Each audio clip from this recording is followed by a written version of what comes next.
Boom, going in hot. One more time, my man. Hey, listen, this is going to be an incredible episode today. I got one of my dear friends over the last few years, worked at MLB Network with him for years. He was in charge, the host of Intentional Talk, MLB Tonight, one of the best in the business. He's on the greener pastures with the Los Angeles Dodgers these last few years, has been the voice for them in the play-by-play. Want to bring in my man, Steven Nelson, out there in L.A. What's up, Nelly? Case.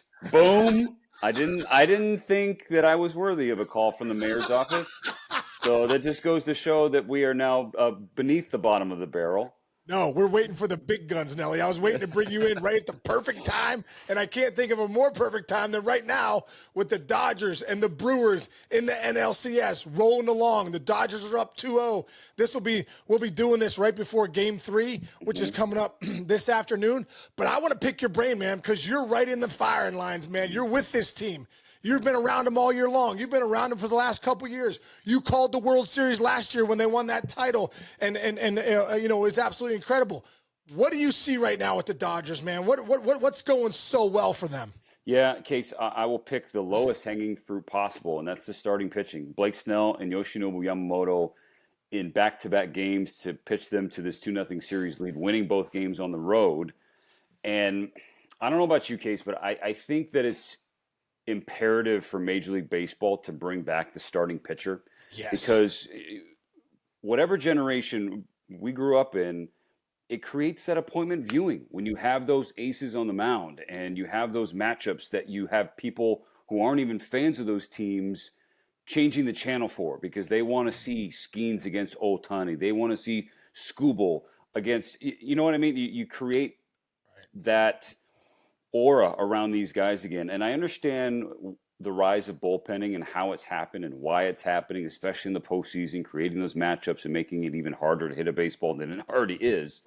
But I just think that that it's a massive thing for the league moving forward in the sport. So obviously for Snell and Yamamoto to do what they did in back-to-back fashion, I think Dave Roberts would tell you probably regrets not leaving Blake in for the 9th inning because he had 103 pitches after 8, faced the minimum, but how many of those pitches were stressful? So that surely factored into Doc's calculus in Game 2, letting Yama go the distance. And so that was the first complete game in the postseason since Justin Verlander in 2017, 8 years. Wow, and for the Dodgers, they have, think of all the postseason games that they have played, right? They've made the postseason the last 13 years. They haven't had a CG in the post since Lima time, the late Jose Lima in 2004. So big, not just for the Dodgers, but I think for the league moving forward. You know, it's funny. I was listening to you because, dude, whenever I tune into the Dodger games, I want to hear my man Steven Nelson doing the call. And, bro, first off, I've told you this, but you do an incredible job, dude. You're unbelievable at your job. It's so fun to listen to your passion. I love it when they go to the camera, too, when you're like, you don't know you're on camera. You're standing up. You're in the booth standing up. And it's incredible. And I think I want to go to the point where you just had, because I listened to your call on Game 1 where all of a sudden it got dicey. Who came in first? Not Trinan. Sasaki came in, couldn't find the zone. He's been dominant, but he couldn't find. Then all of a sudden, Trinan comes in. Now we got base loaded, 1 run in. It's now a 2-1 game, bases loaded. And I heard Derek Jeter say something the other day when he was talking about when the Blue Jays took Gosman out of the game. You know what I mean? And they're like, and this gets to your point of starting pitching. If I'm a hitter and I'm facing a nasty starting pitcher, I'm like, get this guy. I don't care if you bring a guy in with a bazooka that could shoot at 200 miles an hour. Anybody but this guy. Because for whatever reason, we're not seeing him. Whatever reason, we're not seeing that curveball well. The split, we're not seeing it for whatever. But so bring in somebody else. And I thought that in that game. I thought, dude, they just gave the Brewers a shot by getting Snell out of the game because these guys are not on them, and they're not going to be. And did you have that same feeling, Nelly, when you were calling that 9th, and when traffic started happening, you were like, uh-oh, this might have been the wrong call? 1,000%. I've spent enough time around you, Case, and other big leaguers, and particularly guys who have been in a big league batter's box, who have expressed that same sentiment. Sit next to one in Rick Monday, right, who won a World Series in 1981. Right. And it's always just that exhale of, thank God I don't have to see that guy anymore. Again, that you could bring in, Cy Young or Walter Johnson or Bob Gibson out of the bullpen. Bring him in. But bring him in because Blake Snell has us so demoralized tonight that anybody else gives us a glimmer of hope. And then they get a walk. The first walk Sasaki is issued out of the bullpen. So a 1-out walk. And then Jake Bauers comes off the bench. He's feeling it as a pinch hitter anyway. And Sasaki, now the game's starting to speed up on him on the mound for the first time.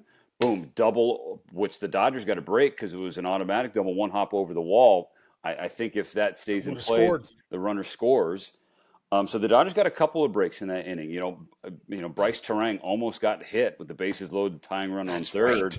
You know, a couple inches away from being a tie game, and maybe that game in this series ends up looking totally differently as we sit here and now. But yeah, we definitely have had that kind of thought always in the back of my mind when you see a guy shoving during a game, and you know that the other team, you could just see their at bats. You could just see them, their body language. They're telling you, we got nothing against this dude. We got nothing. So, and when you see the bullpen get hot, you're like, I don't know, you know? Yeah. So yeah, I think that is definitely a lesson that I've learned from you guys over the years. And I'm very mindful of that when I'm calling games now. Yeah, it's good, dude, because it's true. For whatever it is, it's just, it is true. And it could be a guy that's a fourth or fifth starter where you're like, he's dominant. Yeah, he's dominant. He's doing something today that's different maybe than he did. But when you have one hit off Snell through 8 and he's at 103 pitches, I'm like, you're going out there for the 9th. We're going to let that roll. And I saw you in Pittsburgh this year with Orel Hershiser, of course, your former teammate in Cleveland. Yes, love Orel. And I've had the discussion with Orel during broadcast before, where it's like, I don't know when it happened that 100 became the arbitrary number for pitches in a game where everybody feels like the guy on the mound is just going to spontaneously combust. Like, you know what I mean? Like, it's just like, he's at 100. We get the hook now. Get the hook now. Where it's like, you could have, if a guy is out there and he's, laboring through an inning and he's throwing 30, 40 pitches, okay, like that I understand. You got to be mindful of him. There's a lot of traffic, a lot of work out of the stretch. That's fine. But if this dude's retiring 17 straight batters, a lot of 3 up, 3 down innings. Yeah, weak contact. Weak contact, absolutely nothing. Like then it's like, okay, well, that 103, maybe that's more like an 83 in a grinding outing, right? So I just and Orel doesn't even know the answer to that question either. So I was sort of like palms to the sky. When I see that, it was like, oh, he's at like it happened with Skubal. In Game 5, it's win or go home. He's at 99 pitches. Yeah. Right? And then it's just like, okay, like if you're going to go down, don't you want to go down with your ace? With that guy? Yeah. Yeah. They're like, I agree, dude. I feel like I remember talking to Andy Pettit when I was with the Yankees in 2023, and he was like, man, 120 was the number for us. Yeah. For that 120. I got 120 in me. Like for Levon, it was 140, right? 140. No, seriously. But I also think, Nelly, too, that like, okay, you gotta pitch 120 to know that you can go there. You know what I mean? I feel like that's that number. Oh, he's at 99. Let's get him at it. Because if he has some traffic, he could get to 110. Who gives a crap? Right, and that is true. That is a fair point. Is that they're no longer conditioned to do that. Right, they're conditioned for 100. Right. They can, but if they're not like pushed out a little bit, like we've seen Blake Snell and Yamamoto get to like 112, 113 this year. So we have seen that, but by and large, across the league, it's generally 100 now, and it's just at least you're scratching your head a little bit. And the thought process too of like, oh, he's facing the lineup the 3rd time around. Yeah. I mean, dude, at the end of the day, he's making pitches. I don't care, bro. If you're painting on me with at the knees on the black, if you're hitting the upper rail heater, if you're throwing me the curveball that looks like a 4-seamer up, I'm not on it. I don't care if I see you 5 times today. For whatever reason, your great pitching always beats great hitting. You're nastier than me today. So when those teams go to the pen because of the 3rd time around, I'm going, you don't understand. The conversations in that dugout are like, oh, God, thank God. We're saying, get him out of here. Get him out of here. Yes. Totally. Yes. Yeah. He's out. I want to talk about Yamamoto, man. Like, what an I mean, he lets up the solo home run from Churio right to start the game, and the Brewers and the fans in Milwaukee are like, "Let's go, we're about to roll," and all of a sudden, just shutdown piece for the next 9 innings. Incredible. What is it about him? You get to see him every day. We get to see him nationally, like when you get to see this guy all the time. Can you talk a little bit about, is his work ethic a little different? He's not that big of a guy. Gosh. What does he do so well, Nelly, that makes him so good? So, just like any great one in whatever craft or whatever job, he has fully optimized himself, and he has figured out what works for him. He is at total peace with who he is. He knows that he is not that prototype 6'4", 6'5", 240-pound tank, right? Glass now. Yeah, he's not Glass now. He's not Glass. He's not Snell. He's not Bob Gibson. We got it, and he has it, more importantly.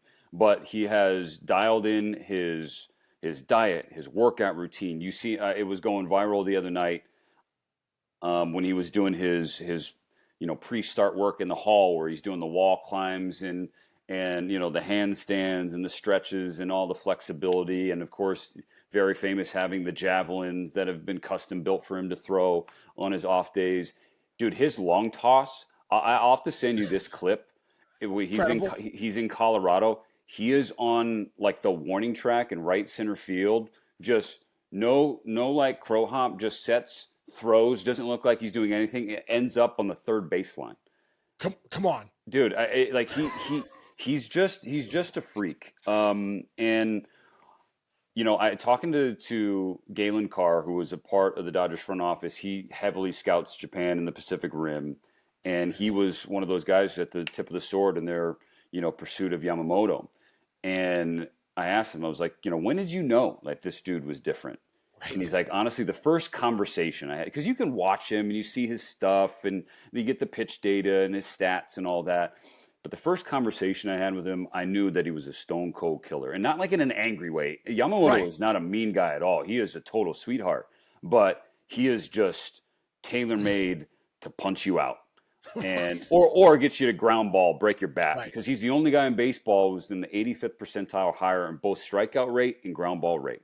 Wow, so, really? Yeah. So he is just he's got total command of his pitches. But you recall last year, Case got off to a terrible. His very first start in the big leagues got rocked in the Seoul series against the Padres. Yeah.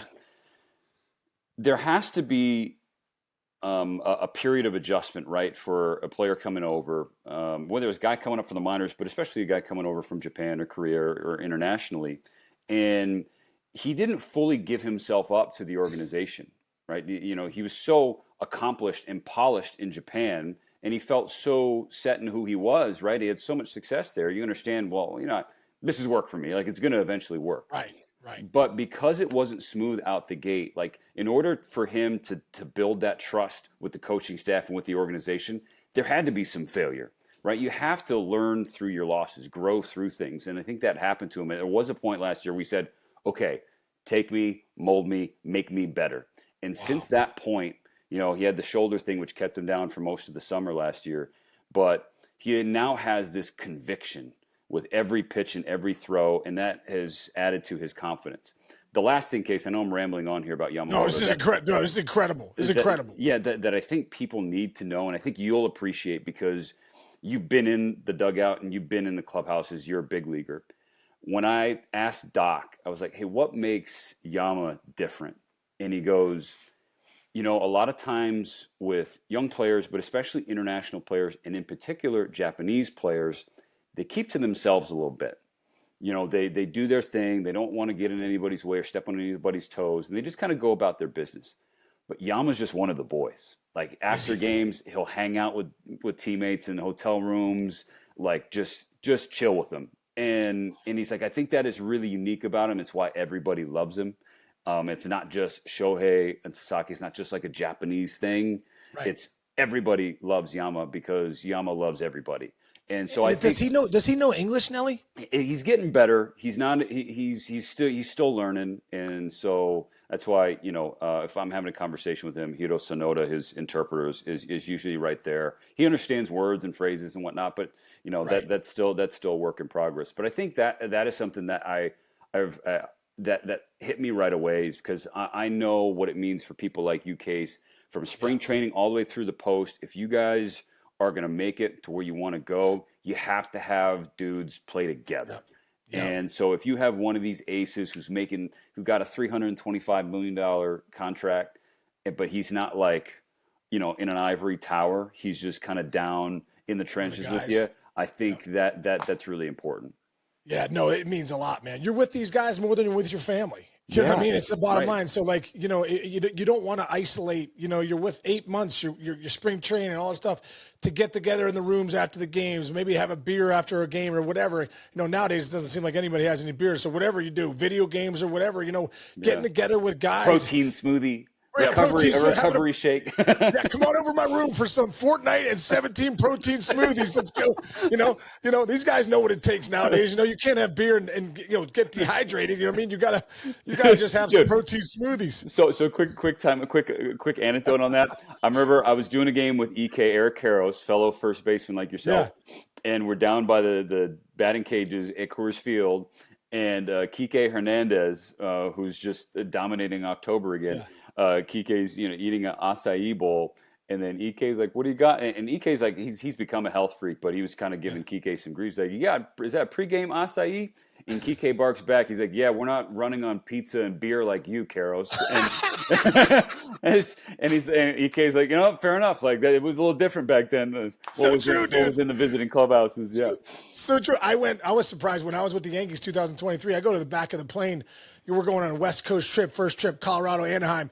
I mean, dude, we've been in the back of the plane with the Bose speaker. We got drinks going. It's like a party. Totally. I go back there. They're playing cards. Judge has a Gatorade in front of him. Rizzo's got a water. Giancarlo Stanton. I'm like, hey, you guys know you're on a 5-hour flight. Like, you can let get you what you want. Bit. Yeah. Dude, and these guys are like, they looked at me like I'm a dinosaur. They're like, no one does that nowadays. Like, hydration's too important. I'm like, that's a great point. No wonder my hamstring tore off the bone with Savannah bananas. How you feeling, by the way, Case? I'm doing 15 weeks post-op. I'm getting a little better, Nelly. Slowly but surely, bro. You can run down Junior now?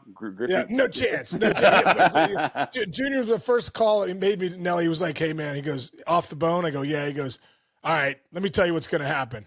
You're going to be in hell for the next 7 weeks. I'm like, oh, that's great. He was right. I was in hell for the next 7 weeks. But, feeling a lot better, no doubt about it. Dude, two guys, you just mentioned one of the guys I want to talk to, and then I want to get back to Otani. Maybe we can end on Otani. But I want to talk about Kiké Hernandez, dude. I am baffled. I look at his numbers during the regular season, 203 or 208, something like that. Yeah. I mean, he's an out. An out. And all of a sudden, we get to the postseason, and Doc's putting him in the lineup every night, and he's the guy getting 2 hits, 3 hits, doubles, in the middle of rallies, big single. What is it, dude? Yeah. Why is Kiké Hernandez Mr. October? It is a really funny and fascinating kind of phenomenon for the Dodgers because I think if you followed Kiké Hernandez's career for a long time, he was kind of that quirky, funny, like the dude dancing, doing silly stuff, and breaking the fourth wall, looking at the camera, and all these things. And he was a utility guy, and the fans loved him, but it wasn't really a huge part of the regular season. And he tells the story, the 2017 NLCS, they're playing the Cubs in Wrigley. And there was, night before one of the games, he just started talking cocky to himself, around the house. And be like, yeah, I'm gonna put the team on my back. And it was all rooted in positive visualization. He really leaned into positive visualization. The next game, Case, he hits 3 home runs at Wrigley Field against the Cubs. What? Yeah, 3 home runs. And love it. So that was sort of a turning point in his career, but especially in the postseason. And now we have seen it. We saw it when he had that couple-year stint with the Red Sox, and maybe he had that 1 year he was absolutely on fire for Boston in the postseason. And he's kind of come back and carried it into this second stint with the Dodgers. And I think going back to 2021, he's got the best batting average in Major League Baseball in the postseason. And he's leading the Dodgers in hitting again this year. And for a guy who, he needed a big final weekend of the regular season to get his average above 200. He was below 200 going into the last weekend in Seattle. And And now, like, his career OPS in the postseason is like 170, 180 points higher than his career regular season OPS. And it's just kind of one of those things, man, where they're players who are just primed for the postseason, and he lives for those moments now. And the Dodgers, they kind of know what they signed up for. They know that the regular season with Kiké, it's going to be kind of, up and down. And, he had some injury this year. And honestly, he had an elbow injury where it got to the point where, you didn't know if he was going to come back. When you're seeing, Dr. Elatrosh like that, the alarm. Yeah, that's nerve-wracking. Yeah, and you don't know. And so the fact that he's even on the field is kind of remarkable. But what he's doing in postseason at this point is sort of kind of ho-hum. You expect it now for Kiké Hernandez. And I'm sure you played with guys like that. But he's just a kind of the shining example of this generation of Dodger baseball, of just a primetime player in October, and he's doing it again. Well, it's real because, I mean, Doc wouldn't be playing him if it wasn't real. You know what I mean? Like, he's more of a probably utility guy, spot start here and there. He started like 21 of the last 24 postseason games or something like that. It's incredible. He's an everyday guy.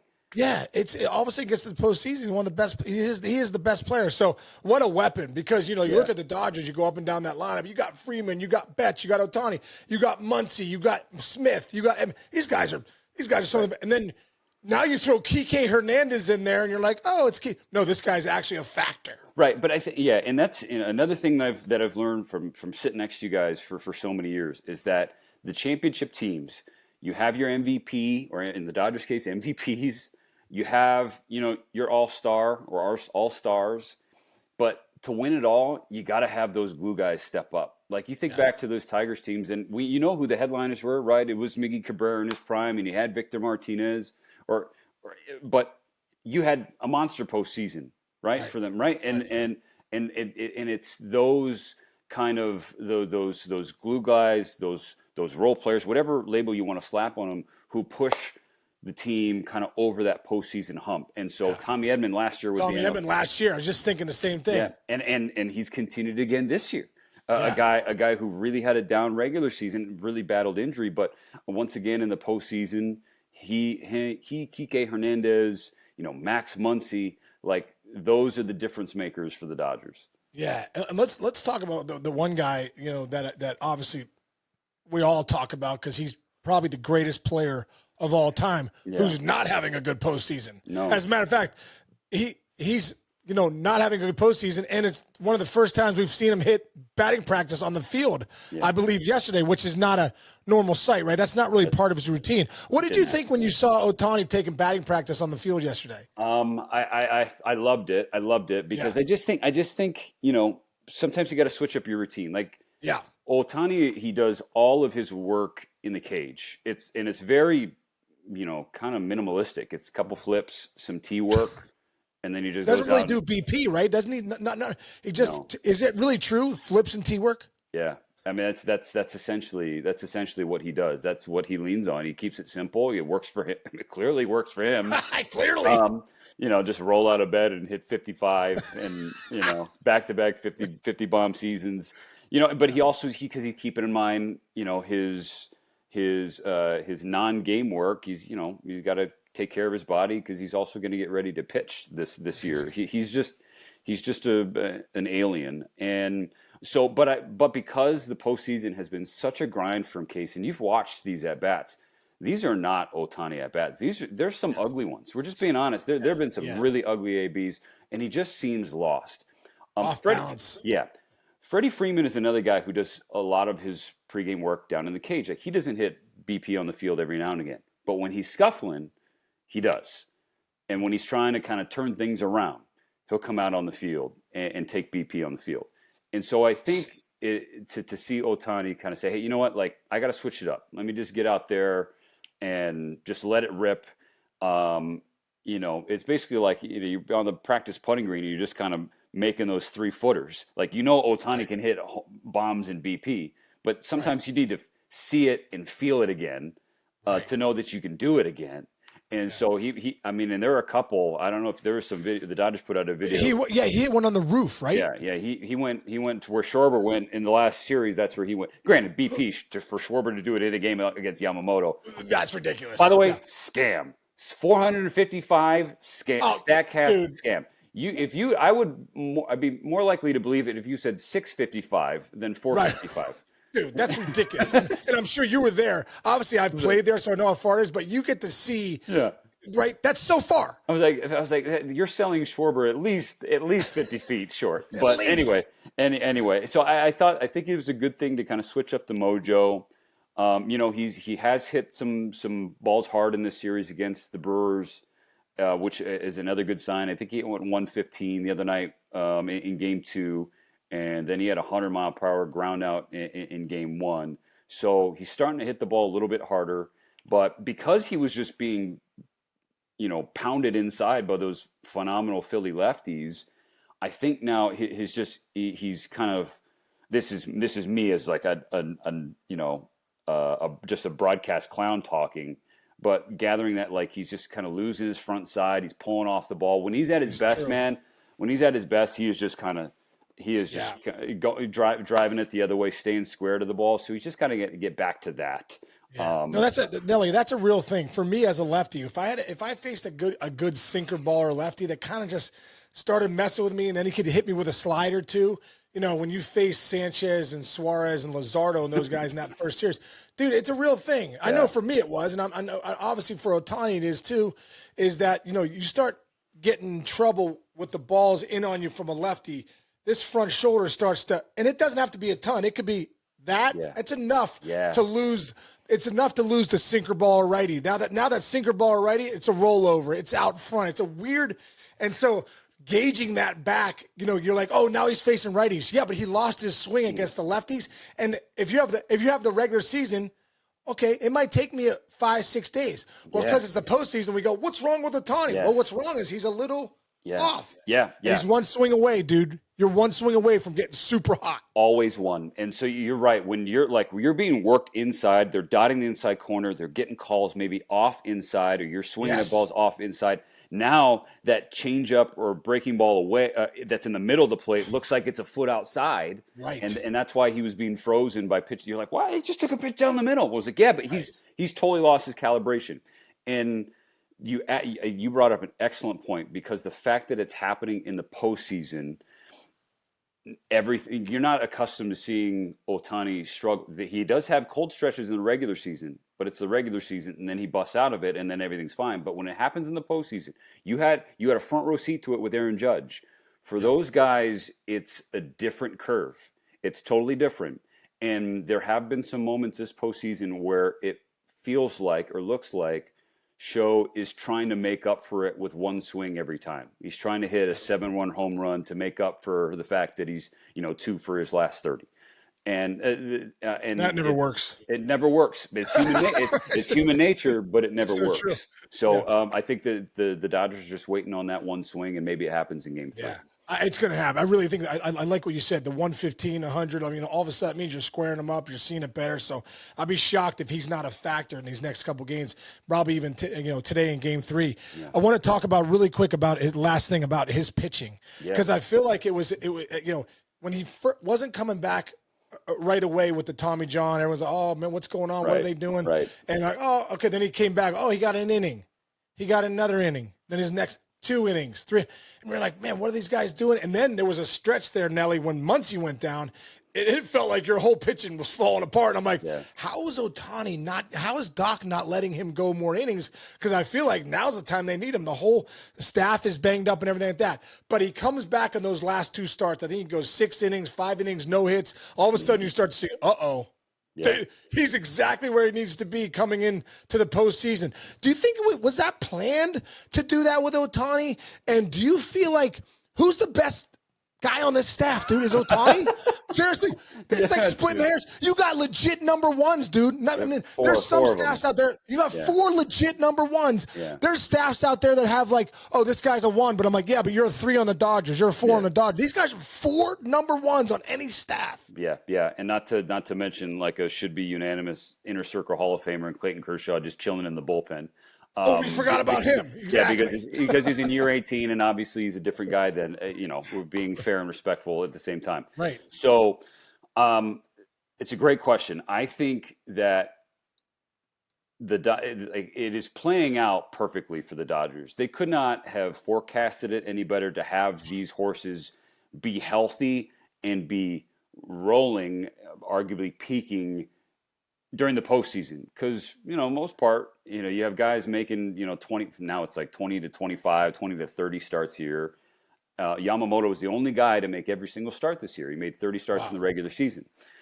But everybody else was banged up, Blake Snell, Tyler Glasnow, and Otani was healthy, but they were intentionally slow playing him. And you're right, it was a fair question to ask at that time. Like, why aren't they kind of unleashing him? Because they were still in a dogfight for not just the Padres. They're not just the division. It was kind of getting hairy with the postseason at a certain point. Like, the bye kind of slipped away from them. The Brewers and Phillies kind of separated themselves. The Padres were still kind of, chomping at their heels a little bit, and you just didn't know, like, hey, are they going to drop into a wild card spot here? So it's like, why aren't they kind of letting it go? They need them to, but I think that just goes to show that they having those conversations, those two-way conversations with Otani and his camp and the medical staff, and kind of being disciplined with their plan. Their plan all along was to slow play him so he was ready to pitch meaningful innings in October. And they stuck with it despite all the adversity that they faced from a health standpoint on the pitching side during the regular season. So now your question of who's the best guy. You see him every day. The answer is D, all of the above. Because I think right now, you probably have to give the nod to Blake Snell because he's got two size, and second half Snell is the thing. It's real. You look at his second half numbers and in his career, and I was like, Blake, like, second half Snell's kind of real. He's like, yeah, bro. I said, I don't know what it is. It just takes me a while to get going. Only 2 times in his career he's pitched at least 130 innings. Only twice. What? Oh, I did not know that. Both seasons he won Cy Youngs. So the only 2 times, the only 2 times. So that's just like, if he is out there posting and healthy, there's nobody like there are few better. There's few people better, right? Or I was saying nobody better. There's few people just as good. And that curveball is almost, when that thing's on, it's almost unhittable. He gets some really bad swings on it. Yeah, and what's remarkable, Case, is like the maturation of Blake Snell as a person and as a pitcher, right? When he came up, like, you knew the talent, right? He was, highly touted, stuff for days, but also like was a big video game streamer, and he would punch out a lot of guys, but walk a lot of guys. He wouldn't pitch a lot of innings, and you're like, okay, like, these talents are a dime a dozen. But as he's gotten older and wiser, and now he'll tell you, it's like, I'm not so thirsty for strikeouts anymore. I'm not chasing the punch. I'm kind of he loves going out, even on start days, and just kind of watching opposing batting practice, because he wants to see who's kind of feeling it in the cage. He's such a student of swings during outings, and you know what, like, he's got a great fastball and he's got a good curve, but if he sees them flailing at the change, then he'll start spamming it. I remember his first start against the Phillies in the division series. He threw Trey Turner 4 straight changeups and punched him out. 4 straight changeups, and I said on the broadcast, I was like, that is mean. Like, that is diabolical. 4 straight changeups. Yamamoto the other night threw 4 straight splits. That's a tongue twister to Christian Yelich. But anyways, the point being that Blake Snell has matured, and he is totally comfortable with where he is now, confident that he can figure it out. If he doesn't have the curve that night, maybe let's go to the slider, or start working the fastball up. Like, just kind of figuring out what needs to be done to get a W that day. So I would say right now he's probably 1A, but Yamamoto at 1B, and Otani, given that he's still, coming back off a second elbow surgery, you slot him in at 1C, and then Tyler Glasnow at 1D. Incredible. It is an amazing problem to have just doing this debate. Who is your best pitcher among those four? And, right now they're kind of feeding off each other. It's just been a ridiculous run. And to get 8 innings from Snell, 9 from Yamamoto, and are you worried about the bullpen? I think, yeah, I mean, absolutely. It'd be a lie to say anything other than that. Not just because of like the recent track record, right, and the struggles that they've had throughout the season and especially down the stretch, but also case now they're not getting work. Like in game, like you're not getting. Yeah. And so look, you could throw side sessions and bullpen sessions all you want, but there is nothing that is going to simulate the adrenaline, the nerves, the anxiety of coming out of the pen and you're inheriting first and second, 1 out, or first and third, 2. You know what I mean? Bases loaded, 2 out, or 1 out and trying 2 out in Trinan's case. So I think. That's why, Doc is going to lean on the guys who have kind of been in those fires before. Even though Blake Trinan has had a really rough year, Doc has seen him get outs in the World Series, with a pitch count north of 40, right? He has seen Alex Vesia rise to the occasion. So, even though that they have had their blips on the radar, he has that past history and trust that he is leaning on, that they can get the job done. But there's no question that whenever you see that Dodger bullpen get active in 2025, the blood pressure starts to rise a little bit, and the anxiety sort of kicks in just because you just don't know. And there's a bunch of talented dudes down there who've been working their tails off to try and get things right. But again, as we saw with Sasaki, it was like, okay, it looks like Roki's rolling and he can't be stopped. Right. You get out there and all of a sudden it's second and third, tying run on third base, go ahead run on. Your mechanics can get out of whack in a hurry and things can speed up on you. And that's just kind of what the postseason does to anybody. Yeah. Well, Nelly, dude, listen, this is what I'm going to be doing today before Game 3. I'm turn on the TV, go to my MLB.com app on my phone, go to Steven Nelson, lock it into Game 3. I'm not kidding. This is what I do. I turn those guys down. I turn you up, which I think everybody listening should do. Lock into Steven Nelson and his calls on these games because he's one of the best in the business, dude. Good luck to you, brother. I know when you're in that booth, you're part of the team. You're taking the trips. You're doing everything with these guys. You're invested. So good luck to you, man. Good luck to the Dodgers going into this series. And I know for you, hopefully for you, bringing home another world title at some point here. But I just want to tell you, I love you. I'm so grateful for our friendship, more importantly. Yeah. And thanks for joining me today in the mayor's office, dude. Well, first of all, I'm just a clown fly on the wall for these guys and their postseason runs. And I'm just honored to be kind of on the broadcast team. In case I've told you privately, I'm going to give you your flowers publicly. I love you, man. Like you're one of the best humans I've ever met.